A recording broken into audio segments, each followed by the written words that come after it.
Thank you for setting up your automatic giving through the new St. Paul platform. In this video, we'll walk you through how to set up a new automatic gift and schedule a previous gift to end.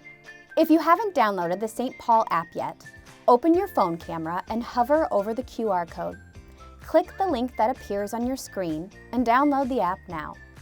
Or you can search St. Paul QC in the Google Play or Apple App Store.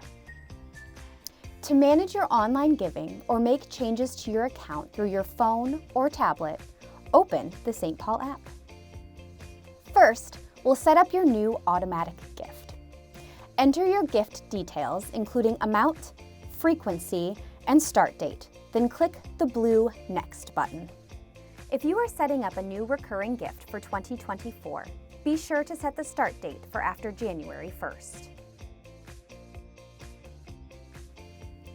Sign into your account using the phone number you used to create the account, or enter a number to set up your new account.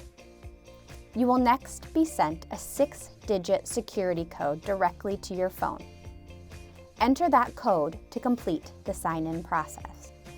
On the next screen, verify that the information you have entered is correct. The platform will automatically schedule your gift through any saved preferred payment methods. If you don't currently have a saved payment method, you can set one up now. 2 checkboxes will appear on this verification screen.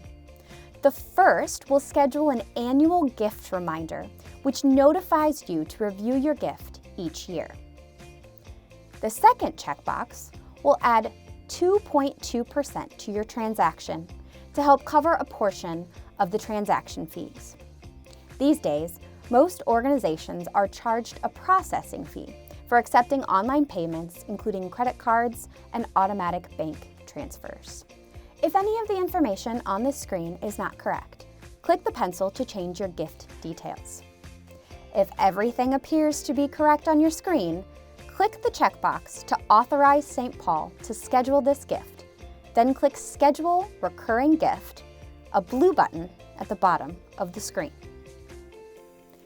You have now successfully set up a new automatic gift to St. Paul for 2024. Now, let's go back and manage your 2023 automatic gift. To make edits to previous gifts, click the person icon in the upper right-hand corner of the screen, then click Manage Account. Scroll down to review your currently scheduled recurring gifts. Click Edit next to the 2023 recurring gift you wish to edit. To add an end date, click the green Edit button directly to the right of Schedule Details. To add a specific end date, click the drop-down box next to Ending On and select On a Specific Date. Next, select a date after your final December payment, but before your first scheduled January payment. Once you save this information, then you're all set. You have now successfully added an end date to your previous pledge payment.